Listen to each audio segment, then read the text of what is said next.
Hello, my name is Maurice Johnson and I am the author of Lying Beliefs, Stretching the Boundaries on Your Path to Enlightenment.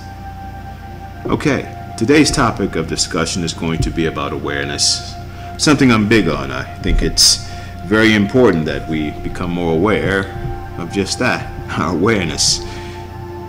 And once we become more aware of our awareness, in truth, that's when we will discover who we are. So, with that being said, that is really the topic of today's video. Discovering that you are the awareness. And once you do that, this level of knowing grants you ultimate freedom.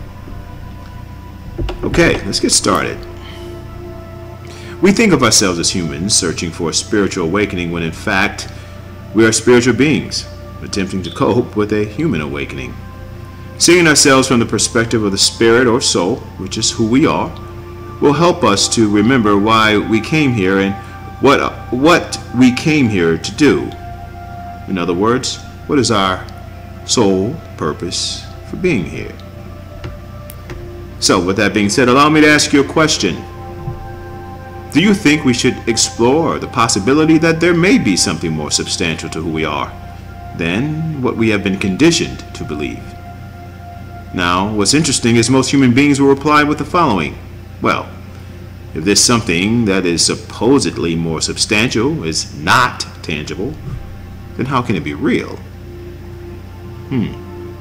See, most of humanity thinks the pursuit for the unknown or the quest for something that we cannot physically see is a ludicrous and impossible task. Therefore, we are willing to accept life for what it is, and will continue to believe that there is no hope for this world that we currently live in. Well, this is where someone like myself steps up to the plate and swings for the fence. In my opinion, we should all closely examine the following crucial questions as they relate to the intangible nature of consciousness. And that is, do we really have a conscious mind? Or is consciousness more than just a mind? In other words, beyond what we physically see, are we indeed the consciousness? See, what I find intriguing and also ironic is as it pertains to our religious beliefs, we wholeheartedly believe in the unseen, especially as it relates to the divine energy of God. And we also further believe that we are all God's children. So, if we believe that we are the direct offspring of a divine, unseen energy that we refer to as God, then why do we struggle with believing that the unseen may also apply to us? Allow me to ask you two meaningful questions. Number one, are we able to bear witness to our consciousness? And number two, are we capable of seeing our thoughts? Now, of course, the only answer to both these critical questions is no. So, with this in mind, based upon our acknowledgement of physical or material objects, I'm sure it is safe to say that we are the conscious observer as well as the prime producer of thought, which are both a mysterious and undiscovered phenomenon.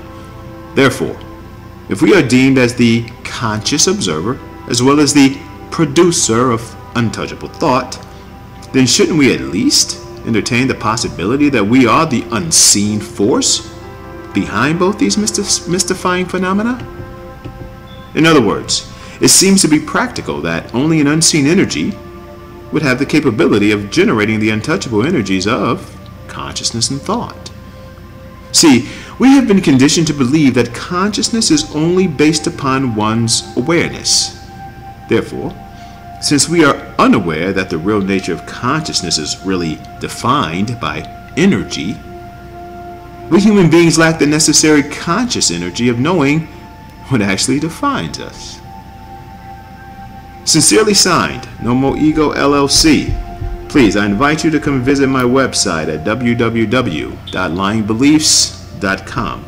One love.